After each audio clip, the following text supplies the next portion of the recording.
பிரார்த்தனுடைய சக்தி என்ன பார்த்தீங்கன்னா, ஒரு 25 லட்சம் பேருக்கு மேல உலகத்துல குடிக்காம போதடிக்காம தெளிவா நல்லா இருக்காங்க. இந்த சப்கான்ஷியஸ் மைண்ட் தான் ஓனர், எஜமான் மாதிரி. கான்ஷியஸ் மைண்ட் வந்து வேலைக்கார மாதிரி. நீங்க என்ன ஃபீட் பண்ணிடுறோமோ, நீங்க என்ன பண்ணிருக்கோமோ அதை நடத்தி கொடுக்கறது தான் என்னுடைய வேலை. பிரேயர் அப்படின்னு பார்த்தீங்கன்னா என்ன சொல்லுவாங்கன்னா, என் வரையில் உன் சித்த நிறைவேற.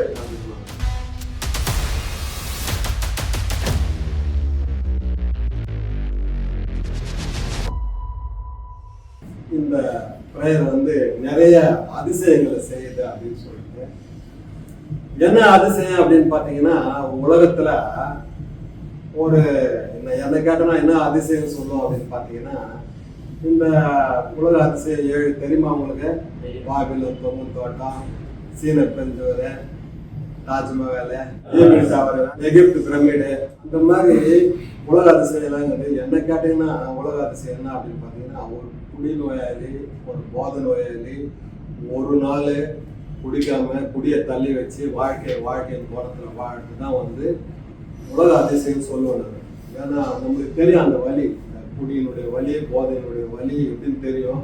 அதுல இருந்து மீண்டு ஒரு நாளும் தெளிவா வாழ்றது தான் உலக அதிசயம். இதுல முக்கியமா என்ன அப்படின்னு பாத்தீங்கன்னா, இந்த பிரார்த்தனுடைய சக்தி என்ன பாத்தீங்கன்னா, ஒரு 25 லட்சம் பேருக்கு மேல உலகத்துல குடிக்காம போதடிக்காம தெளிவா நல்லா இருக்காங்க. அப்ப இந்த பிரேயருக்கு சக்தி இருக்குதா இல்லையா? இப்ப இந்த பிரேயர் எப்படி வேலை செய்யுதுன்னு சொல்லிட்டு ஒரு சின்ன ஒரு எக்ஸாம்பிள் சொல்றேன். என்கிட்ட ஒரு 15 வருஷத்துக்கு முன்னாடி ஒரு டிரைவர் ஒருத்தர் வந்தாரு. அந்த டிரைவர் பார்த்தீங்கன்னா ஒரு 35 வயசு இருக்கும் அவருக்கு. அவர் சின்ன வயசுலேருந்தே அவர் ஹவுசிங் போர்டில் இருக்கிற ஒரு சின்ன வயசுலேருந்தே பீடி அடிக்கிற பழக்கம் இருக்குது, ப்ளஸ் ட்ரக் யூஸ் பண்ணுற பழக்கம் இருக்குது, போதை யூஸ் பண்ணுற பழக்கம் இருக்குது. அவர் வந்து ஒரு 15 வருஷத்துக்கு முன்னாடி வந்து எனக்கு வந்து பீடி ஒரே ப்ராப்ளமாக இருக்குது சார், பீடியிலேருந்து வெளியே வர முடியல, நான் எல்லாத்தையும் விட்டுட்டேன், ஆனால் பீடி வந்து பெரிய பிரச்சனை ஆகுது, என்னால் நிறுத்த முடியல அப்படின்னாரு. நான் சொன்னேன், ஒன்றும் இல்லைப்பா, நீ ப்ரேயர் பண்ண விட்டுடலாம் அப்படின்னு சொல்லிட்டு சொன்னேன் நான். அவர் சரி அப்படின்னாரு. அதுக்கப்புறம் நான் வெளியூரில் வேலை செய்கிறேன். அப்போ போயிட்டேன் நான் அவர் வேலை சொல்லிட்டு. ஒரு 8 மாதம் கழிச்சு வந்தேன். நான் வந்து பார்க்கும்போது அவர் என்னை பார்த்துட்டு, சார் ரொம்ப தேங்க்ஸ் சார் அப்படின்னாரு. என்ன விஷயங்க அப்படின்னா, நான் வீடியோ விட்டு 6 மாதம் ஆகுது சார் அப்படின்னாரு. அப்படிங்களா அப்படின்னா, ஆமாம் சார் அப்படின்னாரு. எனக்கு ஒரு மாதிரி சுருக்குன்னு இருந்துச்சு. என்ன அப்படின்னு பார்த்தீங்கன்னா, நான் அப்போ வந்து சிகரெட் அடிச்சுன்னு இருந்தேன். அவர் சொன்னோன்னே எனக்கு ஒரு மாதிரி ஆயிடுச்சு. சரி அப்படின்னு சொல்லிட்டு மறுநாள் வந்து நான் ப்ரேயர் பண்ண ஆரம்பிச்சேன். ப்ரேயர்னா எப்படின்னா, அதில் சிகரெட்டை நிறுத்தணும், எனக்கு சிகரெட்டு பெரிய பிரச்சனை, சிகரெட்டை அடிக்காமல் இருக்க முடியாது, அதை விடுறதுக்கு விருப்பமும் இல்லை, சக்தியும் இல்லை, நீ தான் ஹெல்ப் பண்ணணும் அப்படின்னு ப்ரேயர் முடிஞ்ச உடனே சாமி போட்டா இருக்கும். அதுக்கு மேல் செல்ஃபில் தான் சிகரெட் இருக்கும், லைட்ரு இருக்கும். லைட்ருனா ஒரு 3-4 லைட்ரு இருக்கும். ஏன்னா ஒன்று போச்சுன்னா ஒன்று யூஸ் ஆகும்னு சொல்லிட்டு. அதே மாதிரி சிகரெட்டுன்னு பார்த்தீங்கன்னா 2-3 பேக்கெட் இருக்கும். ஏன்னா காலி ஆக்ஷன் என்ன பண்ணுறது. அதே மாதிரி வத்திப்பட்டி யூஸ் பண்ண மாட்டேன். எதுக்கோசம் அப்படின்னு பார்த்தீங்கன்னா, அந்த வத்திப்பட்டியை திறக்கணும், குச்சி எடுக்கணும், அப்படி பொறுக்கணும், அப்படி வைக்கணும், ரொம்ப டைம் ஆகும். அதனால் இன்ஸ்டண்ட்டாக அப்படி எடுத்து அப்படி டக்குன்னு அடிக்கணும். அந்த மாதிரி ஒரு இது. அந்த ப்ரேயர் பண்ணும்போதே மேலே எத்தனை சிகரெட் இருக்குது அப்படின்ற மாதிரி தான். ப்ரேயர் முடிச்சோன்னு சிகரெட் அடிக்கணுன்ற மாதிரி தான். அந்த ப்ரேயர் முடிச்சோன்னு டக்குன்னு கை அங்கே தான் போகும், டக்குன்னு சிகரெட் யூஸ் பண்ணுவேன். ஆனால் என்ன அப்படின்னு பார்த்தீங்கன்னா, அந்த ப்ரேயரை வந்து நிறுத்தவே விடவே விடல. டெய்லி ப்ரேயர் பண்ணினேன். இதே தான், எனக்கு வந்து சிகரெட்டை நிறுத்தணும், ஆனால் நிறுத்தத்துக்கு விருப்பமும் இல்லை, நிறுத்தத்துக்கு சக்தியும் இல்லை. எனக்கு விருப்பத்தை கொடு, சக்தியை கொடு, எனக்கு வந்து டெய்லி ப்ரேயர் பண்ணிக்கினே இருந்தேன். ஒன் ஃபைன் டே ஒரு நாள் என்ன ஆயிடுச்சு, ப்ரேயர் பண்ணிட்டு இப்படி கையை வச்சு எடுக்கிறேன். நான் தொடர்ந்து ப்ரேயர் பண்ணினே இருந்தேன். ஒரு நாள் எடுத்தேன், சிகரெட்டை எடுத்துட்டு இப்படி பேக்கெட் தரதுன்னா உள்ள வந்து ஒரு பகை, விட்டுடு அடிக்காத அப்படின்னு சொல்லிட்டு. இன்னும் சின்ன மைண்ட் என்னன்னா, ஒன்று பார்த்தவே அப்படின்னு சொல்லிட்டு அந்த டக்குன்னு பார்த்தா 3 சிகரெட் இருக்குது. அப்படியே 3 சிகரெட்டும் பத்தவைன்ற மாதிரி இருக்குது. அடுத்த செகண்ட் யோசிச்சு ஏன்னா ஒன்று பற்ற வச்சாலும் பிரச்சனை ஆகும் தெரியும். அப்படியே 3 தூக்கி போட்டேன். இருக்கிற லைட்டெல்லாம் எடுத்தேன், தூக்கி போட்டு தேங்க்ஸ் சொன்னேன் கடவுளுக்கு, அந்தவா நன்றி அப்படின்னு சொல்லி. ஏன்னா என் வாழ்க்கையில் 5 பைசாக்கு 2 பீடியிலேருந்து அடிக்கிறேன் நான். இது வந்து எனக்கு ஒரு பெரிய பிரச்சனை. அது எனக்கு அன்னைக்கு அந்த அந்த உள்ளேருந்து ஒரு அவேக்னிங் கிடைச்சது. நிறுத்தி தூக்கி போடுன்னு சொல்லிட்டு உடனே தூக்கி போட்டேன். உடனே ஆக்ஷன், அதுதான் மெயின் ப்ரேயர் ஆக்ஷன். உடனே தூக்கி போட்டேன். தேங்க்ஸ் தேங்க்ஸ் தேங்க்ஸ், நன்றி நன்றி நன்றி கடவுள்னா. இதில் என்னன்னா, ஒரு எனக்கு பல வருஷமா அந்த பிரச்சனை, அந்த ஒரு 30-40 வருஷமா அந்த பிரச்சனை இருக்கு. ஏன்னா 10 வயசுலேருந்து நான் பீடி அடிக்கிறேன். அப்போ என்னாச்சு, அந்த நிறுத்தின உடனே அந்த நன்றி ஒரு டைமும் சாப்பிட்ட உடனே பாத்ரூம் போகணுமா, குளிக்கணுமா, ஒரு வேலைக்கு கிளம்பணுமா, வேலைக்கு அங்கே பைக்கில் இறங்கணுமா, ஒரு இடத்துலையும் வந்து அந்த சிகரெட்டுன்றது வந்து பல வருஷமா கூட இருந்துட்டு திடுக்குன்னு அது இல்லாமல் இருக்கும்போது என்ன ஆச்சுன்னா, கொஞ்சம் எமோஷனல் இதுவாக இருந்தது. ஆனால் ஒன்லி தேங்க்ஸ், இந்த காப்பாற்றினேன், இந்த நிமிஷம் என்னை காப்பாற்றினேன் சிகரெட்லேருந்து, நன்றி நன்றி நன்றி நன்றி, பல தடவை நன்றி சொல்லியிருந்தேன். இதே மாதிரி பார்த்தீங்கன்னா இனிஷியலாக பார்த்தீங்கன்னா இந்த குடியிலேருந்து போதையிலேருந்து வெளியே வரும்போது பார்த்தீங்கன்னா எங்கே போனாலும் சரி சைக்கிள் எடுத்துன்னு தான் போவேன் நான். அங்கங்கே 3 சாமி ஒட்டியிருப்பாங்க. நீங்கள் ட்ரிபிளிகளில் பார்த்தீங்கன்னா அங்கங்கே 3, ஒரு இந்து சாமி, ஒரு கிறிஸ்டின் சாமி, ஒரு முஸ்லீம் சாமி. எதுக்கோசம் ஒட்டியிருப்பாங்க அந்த செவத்தில் தெரியுமா? எதுக்கோசம் ஒட்டிருப்பாங்க? யூரின் போயிடுவாங்கன்னு சொல்லிட்டுன்னா அந்த சாமியை பார்த்தோன்னு உடனே சாமி கும்பிட்டு வந்தாங்க. ஐயோ என்னை காப்பாற்று, என்னை காப்பாற்று, என்னை காப்பாற்று சொல்லிட்டு. அப்படி இன்னைக்கெல்லாம் அந்த அளவுக்கு இல்லை. காலையில் ஒரு ப்ரேயர் பண்ணுறோம், நைட்டில் ஒரு தேங்க்ஸ் சொல்கிறோம், அவ்வளோதான். ஆனால் அன்றைக்கி அந்த அளவுக்கு ப்ரேயர், அந்த சிகரெட்லேருந்து வெளியே வரும்போது எவ்வளோ ஒரு தேங்க்ஸ் தேங்க்ஸ் தேங்க்ஸ்.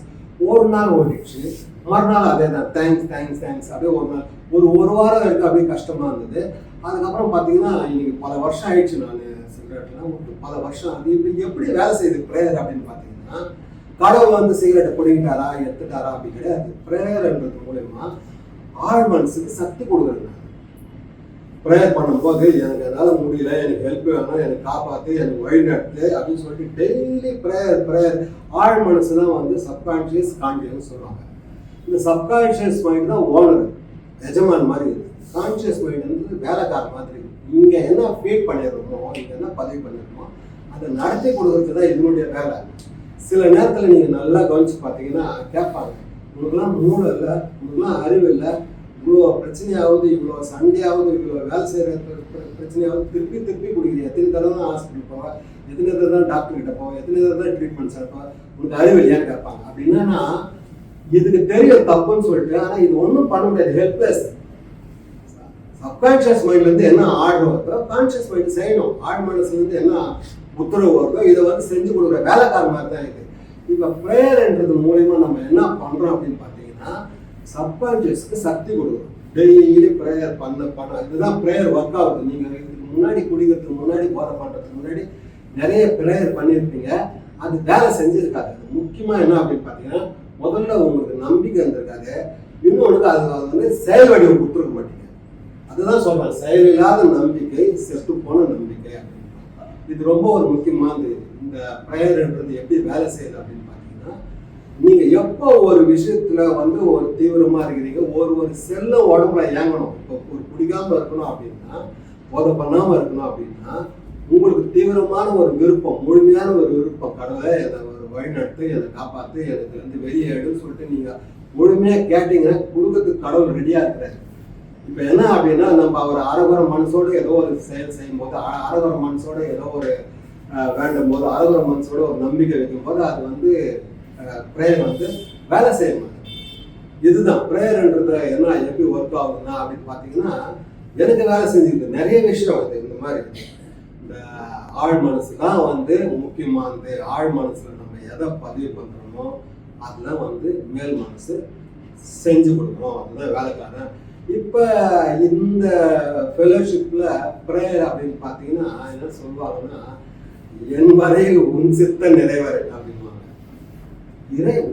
நீ என்ன எனக்கோசம் வச்சிருக்கிற, நான் இந்த உலகத்தில் என்ன பண்ணணும், என்ன செய்யணும், எப்படி இருக்கணும், எப்படி வாழணும், உன்னுடைய சித்தம் என்ன அப்படின்ட்டு அதை கேட்கறது ஃபெலோஷிப்பில் வந்து நம்ம இஷ்டமாக நம்ம விருப்பப்படி பிரகாரம் ஒரு வாழ்க்கை இல்லை, நீ என்ன எனக்கோசம் வச்சிருக்கிற அப்படின்றது தான் இந்த ஃபெலோஷிப்பில் சொல்கிறது. நம்மளுடைய சித்த பிரகாரம் இல்லை, இறை சித்த பிரகாரம். நீங்கள் அந்த 11வது வழிமுறையை பார்த்தீங்கன்னா பெரியவங்க பிரார்த்தனை மற்றும் தியானத்தின் மூலம் நாங்கள் புரிந்து கொண்ட இறைவனிடம் உள்ளார்ந்த தொடர்பை வளர்த்து கொள்ள முயற்சித்தோம். எங்களுக்காக அவன் சித்தம் என்னவென்று அறிந்து கொள்ள மட்டுமே வேண்டி அதை நிறைவேற்ற சக்தியை கூடி பிரார்த்தித்தோம் அப்படின்னு சொல்லிட்டு தான் நம்ம பார்க்கணுங்க.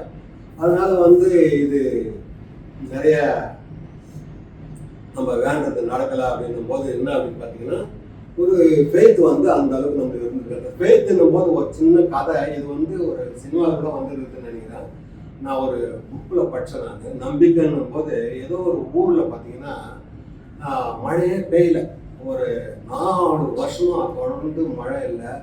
அப்போ மழை இல்லாமல் அந்த கிராமத்தில் இருக்கிற மக்கள்லாம் ரொம்ப கஷ்டப்படுறாங்க மழை இல்லாமல்.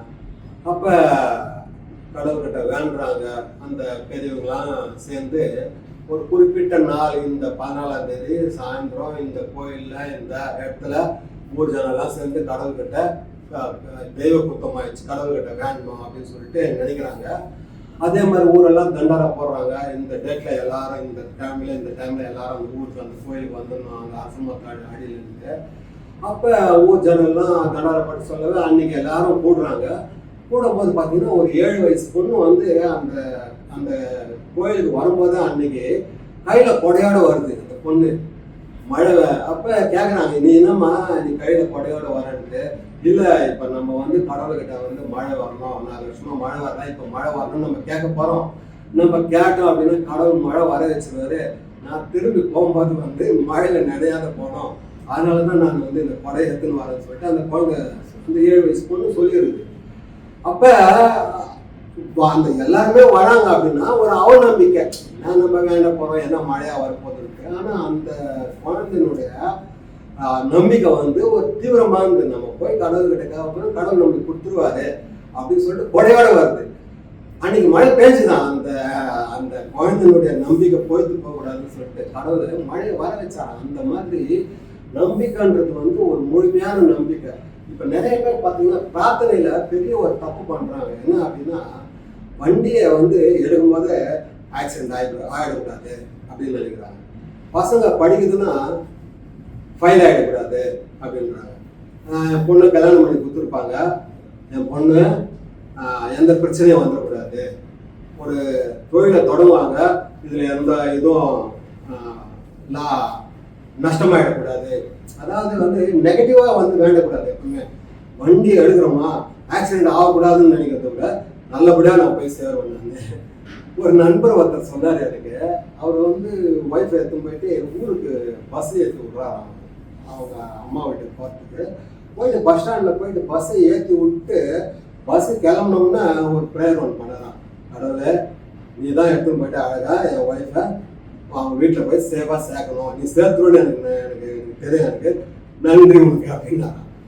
அவரு ஏன்னா ஏற்றி விட்டாரு. அதுக்கப்புறம் அவர் கையில் இல்லை, பஸ் டிரைவர் கையில் தான் இருக்குது அவங்க எல்லாருடைய உயிரும். அந்த மாதிரி ஒரு முழுமையான நம்பிக்கை. நிறைய பேர் என்ன பண்ணுறாங்கன்னா, என் பையன் ஆகிடக்கூடாது என் பையன் அப்படின்னு வேண்டதை விட என் பையன் பாஸ் ஆகிடுவான், என் பொண்ணு பாஸ் ஆகிடும், என் பொண்ணு போகிற இடத்துல நல்லா தான் இருக்கும், இந்த பிஸ்னஸ் எனக்கு நல்லா தான் இருக்கும்ன்ட்டு நம்பிக்கையா இருக்கணும் முழுமையா. முதல்ல நீங்க நம்பணும், எனக்கு கடவுள் நல்லது தான் கொடுப்பாரு, நல்லது தான் செய்வாரு, நல்லது தான் நடக்கும் அப்படின்னு சொல்லிட்டு முழுமையான நம்பணும்.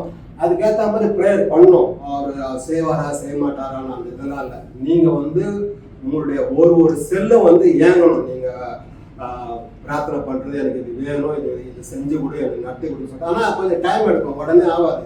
இப்போ நான் சொன்னேன், நான் சிகரெட்டை நிறுத்தினேன்னு சொல்லிட்டு அது உடனே மறுநாளே ஆயிடல, அது கொஞ்சம் டைம் எடுக்குது. அது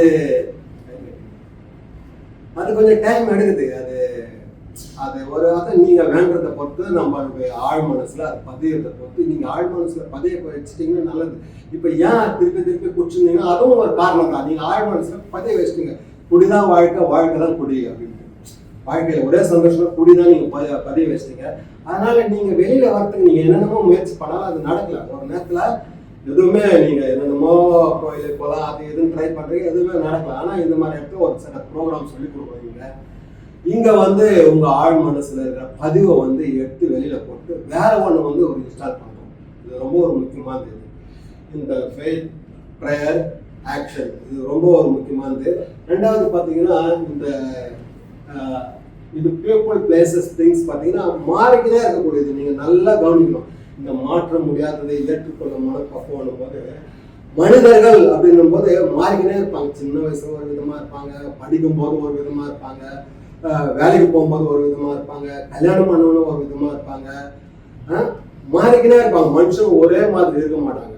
ஒரு நல்லது கெட்டது போனா ஒரு விதமா இருப்பாங்க. ஆமாவா இல்லையாப்பா? சில பேர் பார்த்தீங்கன்னா வீட்டில் வந்து சில சூழ்நிலைகள் வந்து பிரச்சனையா இருக்கும். நீங்கள் பார்த்தீங்கன்னா சில வீட்டிலலாம் பார்த்தீங்கன்னா இது அவங்களாம் நல்லா தான் இருப்பாங்க. யாருக்கோ ஒருத்தருக்கு வந்து ஒரு ஸ்ட்ரோக் வந்துச்சுன்னு வச்சுக்கோங்க, ஒரு கை கால் ஒரு ஸ்ட்ரோக் வந்துடுச்சு அப்படின்னா அந்த சூழ்நிலை அந்த இடம் அது பார்த்தீங்கன்னா குடும்பத்தில் இருக்கிறது எல்லாருக்குமே பாதிப்பாகும். அது வந்து மாற்ற முடியாது. ஸ்ட்ரோக் வந்துடுச்சு, வேறு வழி இல்லை, அந்த சூழ்நிலை அப்படிதான் அப்படின்னு சொல்லிட்டு சில இடத்துல பார்த்தீங்கன்னா பசங்க வந்து ஒரு ஒரு 2 பசங்க இருக்கும். அதில் ஒருத்தன் நல்லா படிப்பான், ஒருத்தன் நல்லா படிக்க மாட்டான். அதே அவருக்கு படிப்பு வருது, இவருக்கு படிப்பு வரல, அவ்வளோதான். சில சில இடம் சில சூழ்நிலை. அதே மாதிரி பொருள் பார்த்தீங்கன்னா நேற்று யாருக்கிட்டயோ இருந்தது தான் இன்னைக்கு நம்ம கிட்ட இருக்கிறது. ஆமாவா இல்லையா? இன்னைக்கு நம்ம கிட்ட இருக்குது, நாளைக்கு மாறமா மாறாதா? இப்ப இன்னைக்கு இந்த மோதிரம் என்கிட்ட இருக்குதுன்னா நேற்று யாருக்கிட்டயோ இருந்தது இந்த மோதிரம், இன்னைக்கு என்கிட்ட இருக்குது, நாளைக்கு வேற ஒருத்தர்கிட்ட போயிடும். பொருள் வந்து பார்த்தீங்கன்னா நம்ம கிட்டே தொடர்ந்து இருக்காது. இதெல்லாம் மாறிக்கினே இருக்கக்கூடியது. மனிதர்களும் மாறிக்கினே இருப்பாங்க, ஒரு சூழ்நிலைக்கு ஏற்ற மாதிரி, ஒரு இடத்துக்கு ஏற்ற மாதிரி. அதே மாதிரி பிளேசஸும் அதுவும் மாறிக்கினே இருக்கும், ஒரு சூழ்நிலைக்கு ஏற்ற மாதிரி, ஒரு இடத்துக்கு ஏற்ற மாதிரி. அதே மாதிரி பொருட்களும் ஒரு சூழ்நிலைக்கு ஒரு இடத்துக்கு ஏற்ற மாதிரி மாறிக்கினே இருக்கும். இது புரிஞ்சுக்கணும் நம்ம. சில ஒரு இன்சிடென்ட் ஒன்று பார்த்தேன் நான். ஒன்றும் இல்லை, ஒரு கார் ஓட்டினே போறாரு, பின்னாடி வந்து லைட்டாக இடிச்சிட்டாரு. அந்த காரை லைட்டாக இடிச்சிட்டு லைட்டாக ஆயிடுச்சு, இறங்கி அப்படி உயிர் போகிற மாதிரி கத்துறாரு. எப்படி ஓட்டுவேன், எப்படி இடிப்பாரு, இது பண்ணும் அப்படி பண்ணும். நான் பார்க்கும்போது அந்த கார்ல வந்து தெரியாத இஷ்டம் மாதிரி இல்லை, அவரு இஷ்டம் மாதிரி அப்படி போறாரு. அது ஒரு பொருள், அது வண்டின்னு இருந்தால் ஏதோ தெரியாம இடிச்சிடும். ஆனா அவரால் ஏற்றுக்க முடியல. அவரால் எப்படி நீ இடிப்ப, எப்படி நீ கண்ணு இல்லையா, அது இல்லையா, இது இல்லையான்னு சொல்லிட்டு ஒரு சின்ன இன்சிடென்ட். அது மாதிரி சில பேர் வந்து பொருள் ஏதோ ஒன்று கையில வந்துச்சுனாலும் தலைகாலம் தெரியாம ஆடுவாங்க, பொருள் அவங்க விட்டு போச்சுனாலும் அப்படியே டிஸ்டர்ப் ஆகிடுவாங்க. ஆனால் நீங்கள் நல்லா யோசித்து பார்த்தீங்கன்னா எதுவுமே வந்து பர்மனன்ட் கிடையாது, எல்லாமே மாறிக்கினே இருக்கும். ஆமாவா இல்லையா? இந்த மனிதர்களும் சரி மாறிக்கினே இருப்பாங்க, பொருளும் சரி திங்ஸும் சரி மாறிக்கினே இருக்கும், சூழ்நிலை மாறிக்கினே இருக்கும். என்னன்னா மாற்றத்துக்கு ஏற்ற மாதிரி நம்ம மாறணும்னு சொல்ல வரேன் நான். இப்போ நம்ம மாறல அப்படின்னால, அதை ஏற்றுக்கல அப்படின்னால வாழ்க்கை முழுவதும் டிஸ்டர்பாக இருக்கும். அதுதான் இது 3 விஷயத்தை தவிர மனுஷங்க டிஸ்டர்ப் ஆகிறதுக்கு சான்ஸே கிடையாது. ஒருத்தவங்க டிஸ்டர்ப் ஆகிறாங்கன்னா இது பீப்புள், பிளேசஸ், திங்ஸ். மனிதர்கள், இடம், சூழ்நிலை, திங்ஸ், பொருட்கள். இது 3த்தையுமே மாற்ற முடியாததை ஏற்றுக்கணும். இதெல்லாம் வந்து மாறிக்கிட்டே இருக்கும் அப்படின்றத வந்து நீங்க ஏற்றுக்கினீங்க அப்படின்னா எந்த பிரச்சனையும் கிடையாது. இது ரொம்ப முக்கியமா தெரிஞ்சுக்க வேண்டியது. மாற்ற முடியாததை என்ன பண்ணோம்? ஏற்றுக்கொள்ளுதல். அதுக்கப்புறம் பாத்தீங்கன்னா மாற்றக்கூடியதை மாற்றும் துணிவோம். எது மாற்றக்கூடியதோ அதெல்லாம் மாற்ற துணிவை கடவுள்கிட்ட கேட்கணும். இவற்றை பாகுபடுத்த ஏன் ஞானமும் தந்தருவாய்.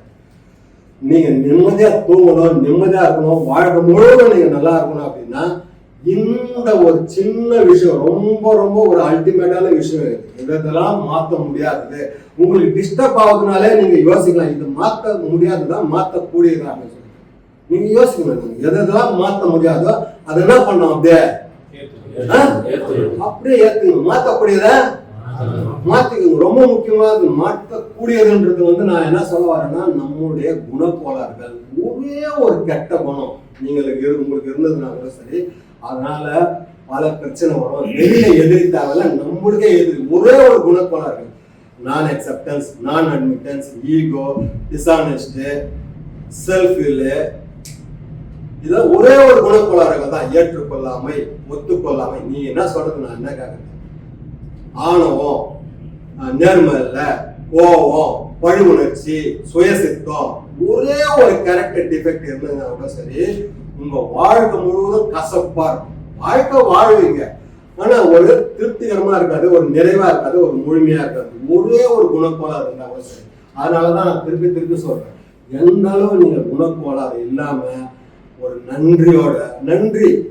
நன்றியோட பணிவா, நேர்மையா, திறந்த மனசோட, விருப்பத்தோட நீங்கள் வாழறீங்களோ அந்த அளவு வாழ்க்கை முழுமையாக இருக்கும். இந்த ப்ரேயர்ன்றது பல லட்சம் பேருக்கு பல அதிசயங்களை செஞ்சிருக்குது. உங்களுக்கும் பல அதிசயங்களை செய்யும். ஏன்னா நீங்கள் இந்த ப்ரேயர் பண்ணும்போதே பார்த்தீங்கன்னா உங்களுக்குள்ள ஒரு சமாதானம் கிடைச்சிடும். இந்த எதெல்லாம் மாற்ற முடியலையோ எதெல்லாம் மாற்றக்கூடியதோ அதெல்லாம் பண்ணும்போது உங்களுக்குள்ள ஒரு நிறைவு கிடைச்சிடும். அதுக்கப்புறம் ஒரு தெளிவு கிடைக்கும். நீங்கள் எடுக்கிற முடிவெல்லாம் நல்ல முடிவாக தான் இருக்கும். படுத்தா தூக்கம் வரும். நிம்மதி, அமைதி, சந்தோஷத்தை டேஸ்ட் பண்ணலாம். நீங்கள் இது ரொம்ப ஒரு முக்கியமானது.